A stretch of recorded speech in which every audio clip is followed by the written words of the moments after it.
வணக்கம். இன்றைய நாளில் நடந்த முக்கிய நிகழ்வுகளை விரைவாகவும் சுருக்கமாகவும் வழங்கும் மின்னல் செய்தி தொகுப்பை வழங்குவோர் Melbourne. Only victory, only Melbourne.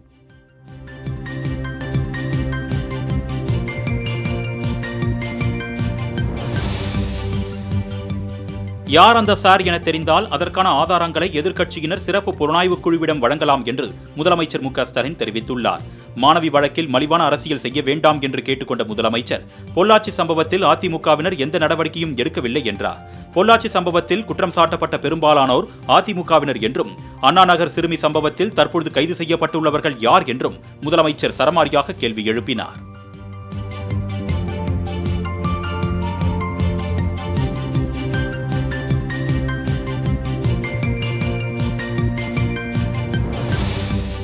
போராட்டம் நடத்துவதில் ஆளுங்கட்சிக்கு ஒரு நீதி, எதிர்க்கட்சிகளுக்கு ஒரு நீதியா என்று எதிர்க்கட்சி துணைத் தலைவர் ஆர்.பி. உதயகுமார் கேள்வி எழுப்பியுள்ளார். அண்ணா பல்கலைக்கழக பாலியல் விவகாரத்தில் காவல் ஆணையரின் செயல் சந்தேகம் அளிப்பதாக குறிப்பிட்ட அவர், ஆரம்ப கட்ட விசாரணையிலேயே ஒருவருக்குதான் தொடர்பு என்று ஆணையர் எவ்வாறு கூறினார் என்று கேள்வி எழுப்பினார். பொள்ளாச்சி சம்பவத்தை மேற்கோள் காட்டி அண்ணா பல்கலைக்கழக விவகாரத்தை முதலமைச்சர் மு.க.ஸ்டாலின் நியாயப்படுத்துவதாக குற்றம் சாட்டிய ஆர்.பி. உதயகுமார், பெண்கள் பாதுகாப்பில் திமுக அரசு அலட்சியமாக செயல்படுவதாகவும் கடுமையாக சாடினார்.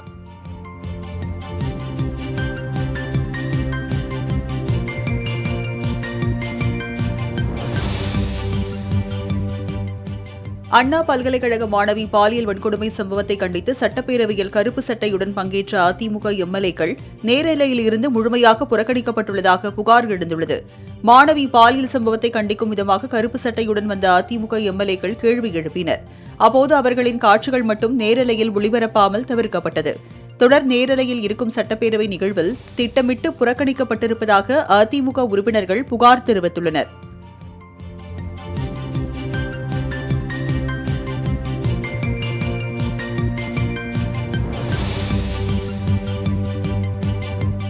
டங்ஸ்டன் திட்டத்தை திமுக ஒருபோதும் அனுமதிக்காது என்று நிதித்துறை அமைச்சர் தங்கம் தென்னரசு திட்டவட்டமாக தெரிவித்தார். சட்டப்பேரவையில் அதிமுக உறுப்பினர் ராஜன் செல்லப்பா குற்றச்சாட்டிற்கு பதிலளித்து பேசிய தங்கம் தென்னரசு, மாநில உரிமையை மீறி அதிமுக ஆதரித்ததால் தான் டங்ஸ்டன் திட்டம் தமிழகத்திற்கு வந்தது என்று பதிலடி கொடுத்தார்.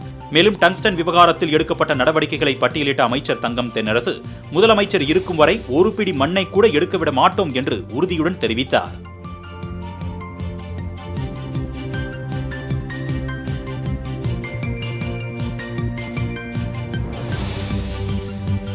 அண்ணா பல்கலைக்கழக வழக்கில் முதல் தகவல் அறிக்கை வெளியே வந்த விவகாரத்தில் மத்திய அரசை குற்றம் சொல்வது ஏற்க முடியாது என பாஜக எம்எல்ஏ வானதி கூறியுள்ளார். சட்டமன்ற வளாகத்தில் பேசிய அவர், திமுகவில் சாதாரணமாக இருக்கும் நபர் அமைச்சரோடு இவ்வளவு நெருக்கமாக புகைப்படம் எடுக்க முடியுமா என அவர் கேள்வி எழுப்பினார். திமுக ஆட்சியில் பெண்களுக்கு பாதுகாப்பு இல்லை எனவும், ஒவ்வொரு நாளும் பெண்கள் பாலியல் கொடுமையால் பாதிக்கப்படுகிறார்கள் எனவும் வானதி குற்றம் சாட்டினார்.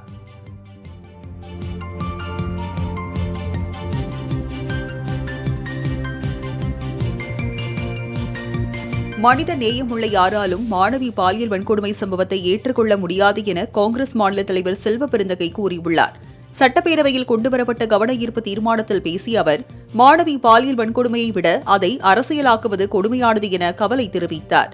இதை வாக்கு வங்கி அரசியலாக்கி சில கட்சிகள் பேசுவது வருத்தமளிப்பதாக அவர் தெரிவித்தார். யார் அந்த சார் என கேட்கும் பாஜக, தொலைத்தொடர்புத்துறை மூலம் கண்டுபிடித்து மத்திய அரசை வெளியிடலாமே என்றார்.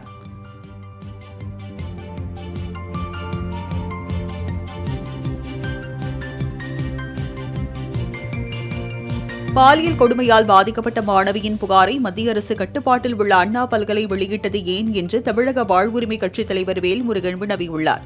சட்டப்பேரவையில் பேசிய அவர், வேந்தர் என்ற முறையில் ஆளுநரே இதற்கு பொறுப்பேற்க வேண்டும் என்றார். அண்ணா பல்கலை விவகாரம் குறித்து ஆளுநர் வாய் திறக்க மறுப்பது ஏன்? ஞானசேகரன் பேசிய சார் யார் என ஆளுநர் மாளிகை கூற வேண்டும் எனவும் வேல்முருகன் வலியுறுத்தினார்.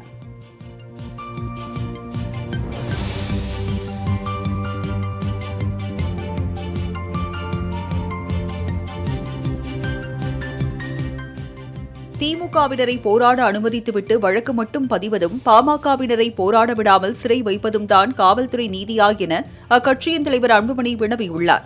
காவல்துறையை தமது கட்டுப்பாட்டில் வைத்திருக்கும் முதலமைச்சர் மு.க.ஸ்டாலின் இதற்கு விளக்கமளிக்க வேண்டும் என அவர் வெளியிட்டுள்ள அறிக்கையில் குறிப்பிட்டுள்ளார். இந்த விவகாரத்தில் திமுக அரசும் காவல்துறையும் நடத்தும் நாடகங்களை மக்கள் நம்ப மாட்டார்கள் எனவும், திமுக அரசுக்கு பாடம் கற்பிக்கும் நாள் வெகு தொலைவில் இல்லை எனவும் அன்புமணி கூறியுள்ளார்.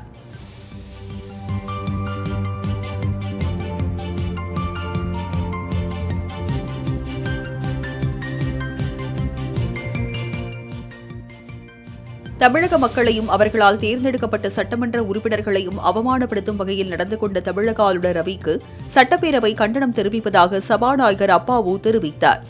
ஆளுநர் உரை தினத்தன்று நடைபெற்ற நிகழ்வுகள் தொடர்பாகவும் அன்றைய தினம் ஆளுநர் தனது சமூக வலைதளத்தில் பதிவிட்ட விவரங்கள் தொடர்பாகவும் விளக்கமளித்த சபாநாயகர் அப்பாவு தனது கண்டனத்தை பதிவு செய்தார்.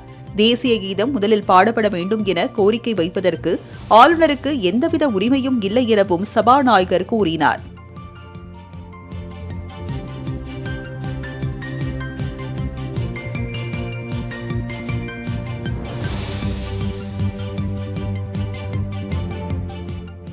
HMP வைரஸால் பதற்றமடைய வேண்டிய அவசியம் இல்லை என்று மக்கள் நல்வாழ்வுத்துறை அமைச்சர் மா சுப்பிரமணியன் விளக்கம் அளித்திருக்கிறார். HMP வைரஸ் தொடர்பாக சட்டமன்றத்தில் கவனஈர்ப்பு தீர்மானம் கொண்டுவரப்பட்டது. இதில் பதிலளித்து பேசிய மா சுப்பிரமணியன், இந்த வைரஸ் நுரையீரல் பாதிக்கக்கூடிய அளவுக்கான பாதிப்பை மட்டுமே ஏற்படுத்தும் என்று தெரிவித்தார். மேலும் சளி, இருமலால் காய்ச்சல் உள்ளவர்கள் பொது இடங்களுக்கு செல்லும் போது முகக்கவசம் அணிந்து கொள்ள வேண்டும் என்றும் தெரிவித்தார்.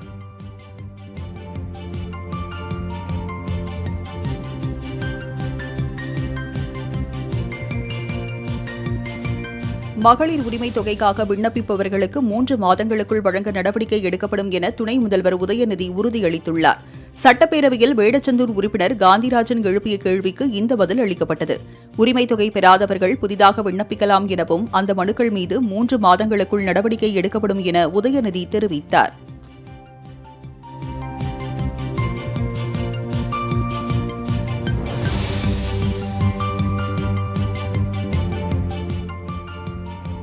திமுக ஆட்சியில்தான் 12,000 கோடி விவசாய கடன் தள்ளுபடி செய்யப்பட்டது என அமைச்சர் பெரிய கருப்பன் பதிலளித்தார்.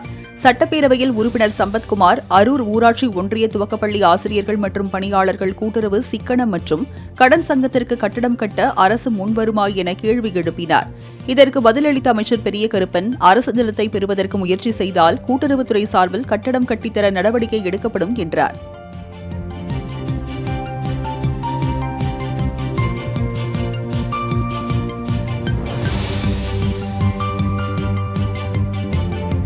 தென் மாவட்டங்களில் முதலமைச்சரின் அனுமதி பெற்று சட்டக்கல்லூரி தொடங்கப்படும் என்று அமைச்சர் ரகுபதி தெரிவித்துள்ளார். இன்றைய பேரவை வினாக்கள் விடை நேரத்தின் போது சட்டமன்ற உறுப்பினரும் எதிர்க்கட்சி துணைத் தலைவருமான RB உதயகுமார் கேள்விக்கு சட்டத்துறை அமைச்சர் ரகுபதி பதிலளித்தார்.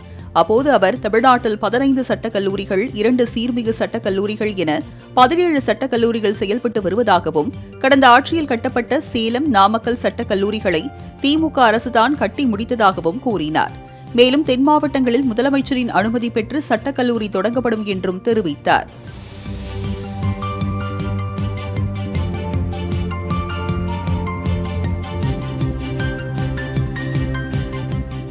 டங்ஸ்டன் திட்டத்தை ரத்து செய்ய கோரி போராட்டத்தில் ஈடுபட்ட 5,000 விவசாயிகள் மீது போலீசார் அதிரடியாக வழக்கு பதிவு செய்துள்ளனர்.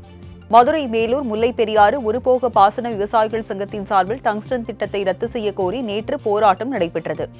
இதில் 10,000க்கும் மேற்பட்ட விவசாயிகள், பெண்கள், இளைஞர்கள் பேரணியாக சென்று மதுரை தமுகம் மைதானத்தில் போராட்டம் நடத்தினர். இதனால் மதுரை, மேலூர், திருச்சி தேசிய நெடுஞ்சாலை முழுவதிலும் கடும் போக்குவரத்து நெரிசல் ஏற்பட்டது. இந்நிலையில் அனுமதியை மீறி பேரணி மற்றும் போராட்டம் நடத்தியதாக 5,000 விவசாயிகள் மற்றும் பெண்கள் மீது 2 பிரிவுகளின் கீழ் தல்லாக்குளம் போலீசார் வழக்கு பதிவு செய்துள்ளனர்.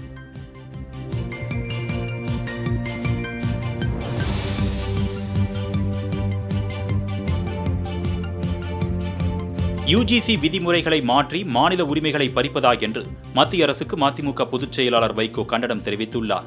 இது தொடர்பாக அவர் வெளியிட்டுள்ள அறிக்கையில், பல்கலைக்கழக மானியக் குழு UGC விதிமுறைகளில் திருத்தம் செய்வதற்கு மத்திய அரசு வெளியிட்டுள்ள வரைவு அறிக்கையை ஏற்க முடியாது என்று குறிப்பிட்டுள்ளார்.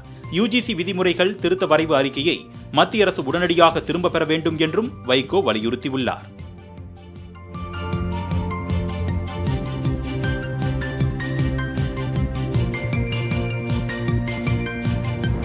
தமிழகத்தில் முதலமைச்சர் குடும்பத்தை தவிர வேறு யாருக்கும் பாதுகாப்பு இல்லை என்று அமமுக பொதுச் செயலாளர் டிடிவி தினகரன் தெரிவித்துள்ளார்.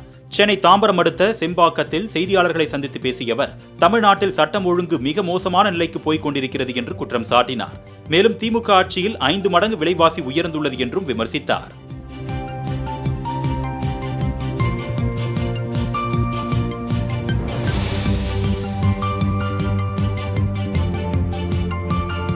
ஈரோடு கிழக்கு சட்டமன்ற இடைத்தேர்தலில் மத வழிபாட்டு தலங்களை பயன்படுத்தக்கூடாது என மாவட்ட தேர்தல் அலுவலரும் மாவட்ட ஆட்சித்தலைவருமான ராஜகோபால் சுன்கரா தெரிவித்துள்ளார்.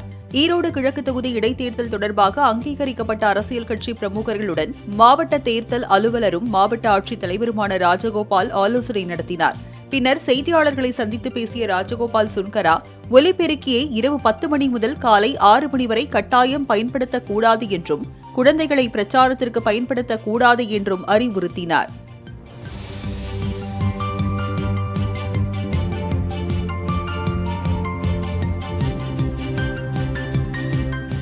நகர்ப்புற வாழ்வாதார இயக்கம் சார்பில் நடத்தப்பட்ட உணவு திருவிழாவில் வெற்றி பெற்றவர்களுக்கு பாராட்டு சான்றிதழ்கள் மற்றும் நகர்ப்புற மகளிர் சுய உதவி குழுக்களுக்கு வங்கிக் கடன் இணைப்புகளை துணை முதலமைச்சர் உதயநிதி வழங்கினார். இதில் அமைச்சர் சேகர் பாபு, மேயர் பிரியா ஆகியோர் கலந்து கொண்டனர். அப்போது செய்தியாளர்களை சந்தித்த உதயநிதி ஸ்டாலின், மகளிர் பொருளாதார வளர்ச்சியில் மற்ற மாநிலங்களை விட தமிழகம் முன்னணியில் உள்ளது என்று பெருமிதம் தெரிவித்தார். மேலும் பொங்கல் பரிசு தொகுப்பில் 1000 ரூபாய் தொகை வழங்குவது குறித்து முதலமைச்சர் தான் முடிவெடுப்பார் என உதயநிதி கூறினார்.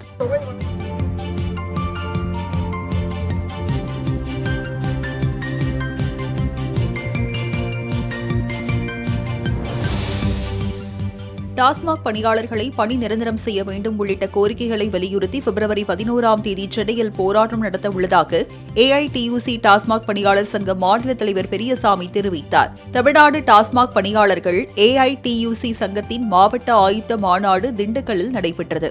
இதில் போராட்டம் நடத்துவது என முடிவு செய்யப்பட்டுள்ளது.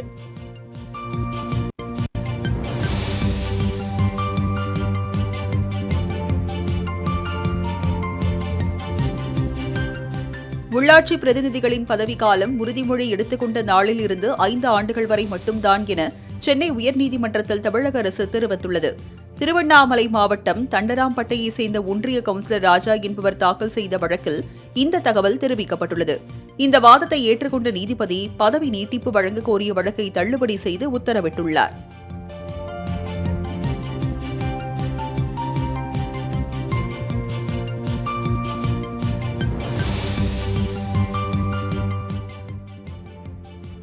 ஈரோடு கிழக்கு தொகுதியில் தேர்தல் பறக்கும் படையினர் தீவிர கண்காணிப்பு மற்றும் வாகன சோதனையில் ஈடுபட்டுள்ளனர். பிப்ரவரி 5ஆம் தேதி இடைத்தேர்தல் நடைபெறும் என அறிவிக்கப்பட்டதை அடுத்து அங்கு நடத்தை விதிமுறைகள் அமலுக்கு வந்துள்ளன. அதன்படி வாக்காளர்களுக்கு பணம் மற்றும் பரிசுப் பொருட்கள் வழங்குவதை தடுக்கும் வகையில் பறக்கும் படைகள், ஒரு வீடியோ கண்காணிப்பு குழு, ஒரு வீடியோ பார்வை குழு உடனடியாக நியமிக்கப்பட்டுள்ளது. இந்நிலையில் தேர்தல் அலுவலர் மணீஷ் தொகுதியில் திடீர் ஆய்வு மேற்கொண்டு சோதனை பணிகளை உறுதி செய்தார்.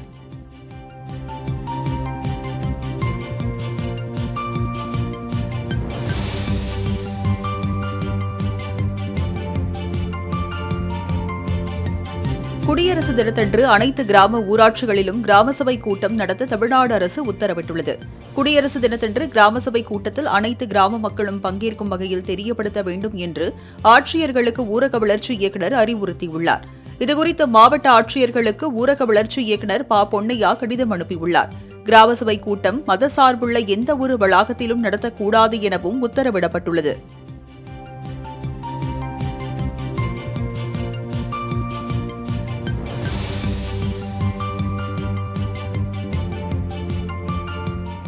அண்ணா பல்கலை மாணவியின் தகவல்கள் வெளிவந்த நிலையில் குற்றவாளியின் வாக்குமூலத்தை இதுவரை வெளியிடாது ஏன் என சீமான் கேள்வி எழுப்பினார். கடலூர் மாவட்டம் வடலூரில் செய்தியாளர்களிடம் பேசிய அவர், ஆளுநருக்கு எதிரான திமுகவின் போராட்டம் மற்ற போராட்டங்களையும் பிரச்சினைகளையும் திசை திருப்புவதற்கு தான் என சாடினார். தமிழக அரசின் பொங்கல் தொகுப்பை கடுமையாக சாடிய சீமான், நாம் விழித்துக் கொள்ளவில்லை என்றால் நெற்றியில் ஒற்றை ரூபாயை ஒட்டி புதைத்து விடுவார்கள் என விமர்சித்தார்.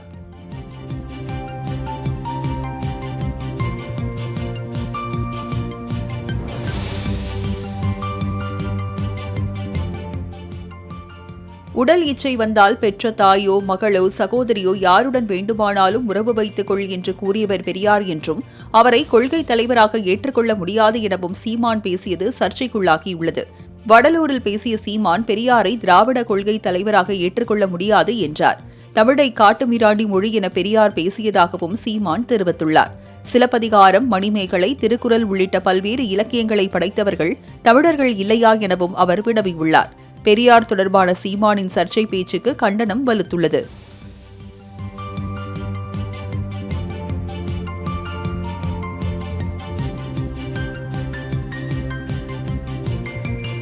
சென்னை தீநகரில் உள்ள பாஜக தலைமை அலுவலகத்தில் பாஜக மையக்குழு கூட்டம் நடைபெற்றது. இதில் பாஜக மாவட்ட தலைவர் தேர்தல் மற்றும் ஈரோடு கிழக்கு தொகுதி இடைத்தேர்தல் தொடர்பாக ஆலோசிக்கப்பட்டது. மேலும் தமிழ்நாட்டில் சட்டம் ஒழுங்கு சரியில்லை, பெண்களுக்கு பாதுகாப்பு இல்லை எனவும் அண்ணா பல்கலை சம்பவத்தை சிபிஐ விசாரிக்க வேண்டும் எனவும் பாஜக மையக்குழு கூட்டத்தில் தீர்மானம் நிறைவேற்றப்பட்டது. இதில் பாஜக மாநில தலைவர் அண்ணாமலை, மத்திய இணையமைச்சர் எல் முருகன், வானதி சீனிவாசன், நயினார் நாகேந்திரன், தமிழிசை உள்ளிட்டோர் பங்கேற்றனர்.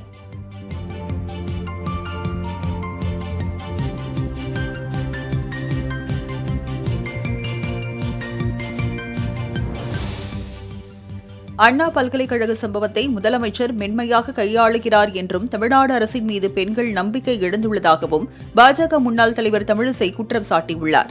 சென்னை தீநகரில் செய்தியாளர்களிடம் பேசிய அவர், தமிழ்நாட்டில் எந்த மாவட்டமும் பெண்களுக்கு பாதுகாப்பு இல்லாத மாவட்டமாகத்தான் உள்ளது என்றார். பெண்கள் உட்பட அனைவரையும் கைது செய்து ஜனநாயகத்திற்கு எதிரான அடக்குமுறையை மாநில அரசு மேற்கொண்டு வருகிறது எனவும் அவர் விமர்சித்தார். பாலியல் குற்றவாளியை திமுக அனுதாபி என்று முதலமைச்சர் சொல்லும் அளவிற்கு நிலைமை மோசமாகி இருக்கிறது எனவும் அவர் சாடினார்.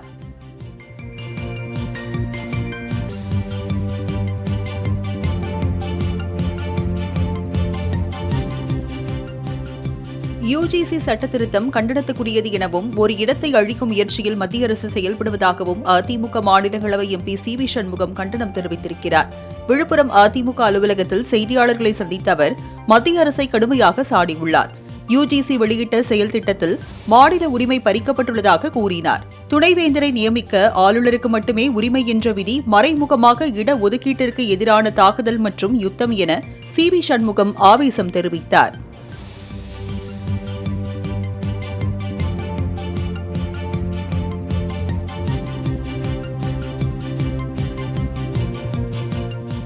அண்ணா பல்கலைக்கழக மாணவி வன்கொடுமை வழக்கில் கைதான ஞானசேகரனின் சொத்து பட்டியலை வருவாய்த்துறை சிறப்பு புலனாய்வு குழுவிடம் சமர்ப்பித்துள்ளது. சென்னை கோட்டூர்புரத்தில் உள்ள பாலியல் குற்றவாளி ஞானசேகரனின் வீடு கோவில் நிலத்தில் இருப்பதால் அதனை அவரது சொத்தாக கருத முடியாது என்று தெரிவிக்கப்பட்டுள்ளது. வீட்டின் ஒரு பகுதி கோவில் நிலத்திலும் நுழைவு வாயில் போன்றவை மாநகராட்சி நிலத்திலும் இருப்பதாக அறிக்கையில் தெரிவிக்கப்பட்டிருப்பதாக கூறப்படுகிறது. மேலும் பெருமாள் கோயிலுக்கு சொந்தமான நிலத்தில் ஞானசேகரன் வீடு கட்டியிருப்பதாக கோவில் நிர்வாகம் சார்பில் புகாரும் அளிக்கப்பட்டிருப்பதாக தகவல் வெளியாகியுள்ளது.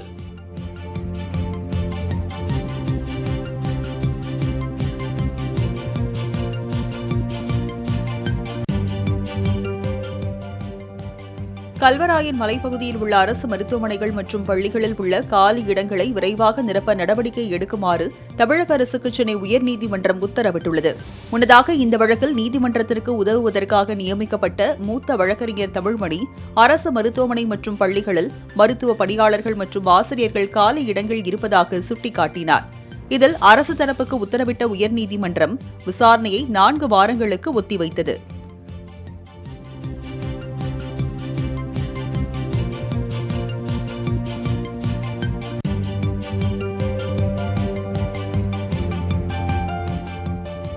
ஆளுநருக்கு எதிராக ஆளும் கட்சியினர் போராட்டத்தை அனுமதித்து விதிமீறலில் ஈடுபட்ட சென்னை மாநகர காவல் ஆணையருக்கு எதிராக நடவடிக்கை எடுக்க கோரி பாட்டாளி மக்கள் கட்சி வழக்கு தொடர்ந்தது. இந்த வழக்கு விசாரணையை ஜனவரி 10ஆம் தேதிக்கு சென்னை உயர்நீதிமன்றம் தள்ளி வைத்து உத்தரவிட்டுள்ளது.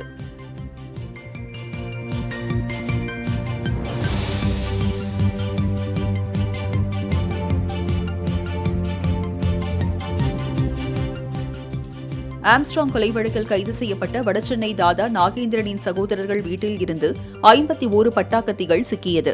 பிரபல தாதா நாகேந்திரன் வேலூர் சிறையில் தண்டனை பெற்ற கைதியாக அடைக்கப்பட்டுள்ளார். ஆம்ஸ்ட்ராங் கொலை வழக்கிலும் கைதாகியுள்ளார். இதுகுறித்து குற்றப்பத்திரிகை தாக்கல் செய்யப்பட்டு வழக்கு விசாரணை நீதிமன்றத்தில் நடந்து வருகிறது. இந்த நிலையில் நாகேந்திரனின் சகோதரர்கள் வீட்டில் நேற்று நள்ளிரவில் வியாசர்பாடி போலீசார் அதிரடி சோதனை நடத்தினர். இந்த சோதனையில் 51 பட்டாக்கத்திகள், 2 இரும்பு ராடுகள் பறிமுதல் செய்யப்பட்டது.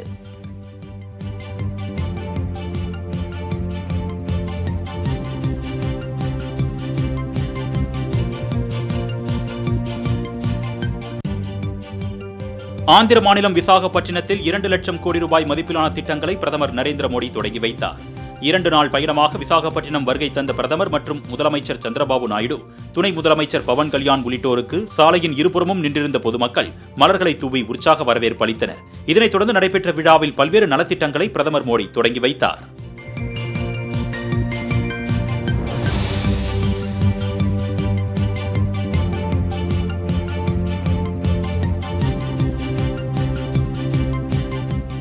மக்களின் பேராதரவுடன் 60 ஆண்டுகள் இடைவெளிக்கு பிறகு நாட்டில் 3வது முறையாக ஆட்சி அமைந்துள்ளதாக பிரதமர் மோடி தெரிவித்துள்ளார்.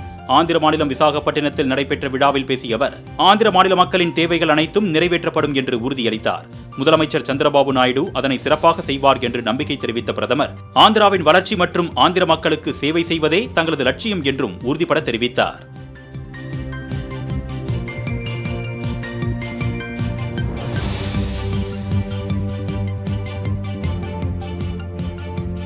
காரைக்கால் மாவட்டம் திருநள்ளாறில் புதுச்சேரி மாநில பாஜக துணைத் தலைவர் GNS அறக்கட்டளை சார்பில் பொங்கல் பரிசு தொகுப்புகள் வழங்கப்பட்டது. திருநள்ளாறு தொகுதிக்கு உட்பட்ட அம்பகரத்தூர், சேத்தூர், செல்லூர், பேட்டை உள்ளிட்ட 25க்கும் மேற்பட்ட கிராமங்களைச் சேர்ந்த சுமார் 15,000க்கும் மேற்பட்ட குடும்பங்களுக்கு GNS அறக்கட்டளை மற்றும் புதுச்சேரி மாநில பாஜக துணைத் தலைவர் GNS ராஜசேகரன் சார்பில் பொங்கல் பரிசு தொகுப்பு வழங்கப்பட்டது. அரிசி, சர்க்கரை, முந்திரி, திராட்சை, ஏலக்காய், நெய் உள்ளிட்ட பொங்கல் தொகுப்புகள் பேக்கிங் செய்யப்பட்டு வாகனங்கள் மூலம் அனைத்து கிராமங்களுக்கும் அனுப்பி வைக்கப்பட்டது. இந்த பரிசு தொகுப்புகளை அந்தந்த பகுதி பொறுப்பாளர்கள் வீடு வீடாக எடுத்து சென்று மக்களுக்கு வழங்கினர்.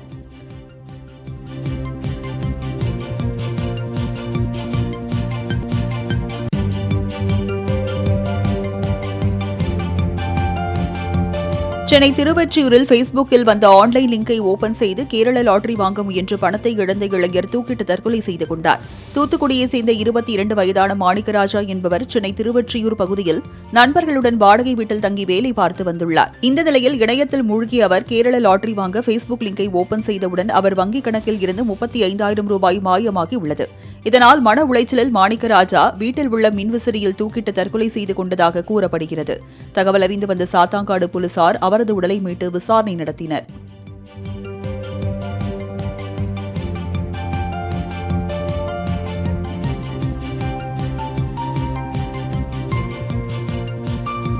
UGC அறிக்கையை ரத்து செய்ய கோரி இந்திய மாணவர் சங்கத்தினர் போராட்டத்தில் ஈடுபட்டனர். சென்னை மாநில கல்லூரியில் பல்கலைக்கழகங்கள் மற்றும் கல்லூரிகளில் உதவி பேராசிரியர் நியமனம் மற்றும் துணைவேந்தர் நியமனத்தில் UGC முக்கிய மாற்றங்கள் கொண்டுவர திட்டமிட்டுள்ளது. அதற்கான புதிய விதிமுறைகளுக்கான வரைவு அறிக்கையை UGC வெளியிட்டுள்ளதை அடுத்து இந்திய மாணவர் சங்கத்தின் சார்பாக போராட்டம் நடைபெற்றது. இதுகுறித்து சங்க நிர்வாகிகள் கூறும்போது, தமிழகத்தில் மதவாதத்தை, பிரிவினைவாதத்தை பரப்பும் ஆளுநர் பதவி விலக வேண்டும் என்றும் மாநில உரிமைகளை பறிக்கும் UGCயின் அறிக்கையை திரும்பப் பெற வேண்டும் என்றும் வலியுறுத்தினர்.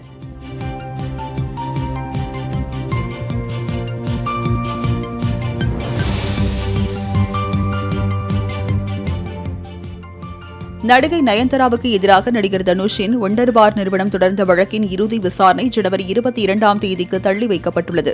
நடிகை நயன்தாரா தனது திருமண ஆவணப்படத்தில் நானும் ரவுடிதான் படத்தின் படப்பிடிப்பு காட்சிகளை அனுமதியின்றி பயன்படுத்தியதாக குற்றச்சாட்டு எழுந்தது. இது தொடர்பாக 10 கோடி ரூபாய் இழப்பீடு கேட்டு நடிகர் தனுஷின் ஒண்டர் பார் நிறுவனம் சென்னை உயர்நீதிமன்றத்தில் வழக்கு தொடுத்தது. இதனை விசாரித்த நீதிபதி அப்துல் குதூஸ், இனி இந்த வழக்கில் கால அவகாசம் கேட்கக்கூடாது என்றும் ஜனவரி 22ஆம் தேதி அனைத்து இடைக்கால மனுக்கள் மீதும் இறுதி விசாரணை நடைபெறும் என்றும் உத்தரவிட்டுள்ளார்.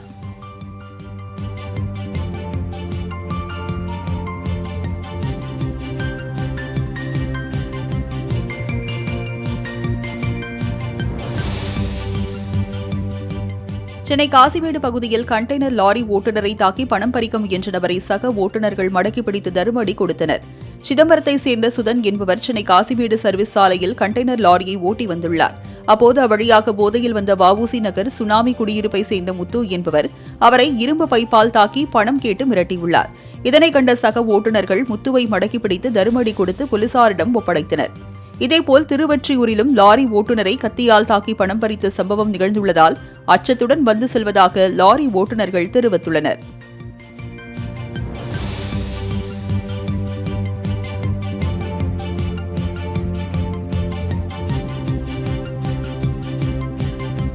ஆண்டிப்பட்டி அருகே விசைத்தறி தொழிலாளர்களின் வேலைநிறுத்த போராட்டம் 8வது நாளாக நீடிக்கிறது. ஆண்டிப்பட்டி அருகே விசைத்தறி தொழிலாளர்கள் உரிமையாளர்களுக்கு இடையேயான ஊதிய உயர்வு ஒப்பந்தம் காலாவதியான நிலையில் புதிய கூலி உயர்வு கேட்டு விசைத்தறி தொழிலாளர்கள் 8வது நாளாக வேலைநிறுத்த போராட்டத்தில் ஈடுபட்டு வருகின்றனர்.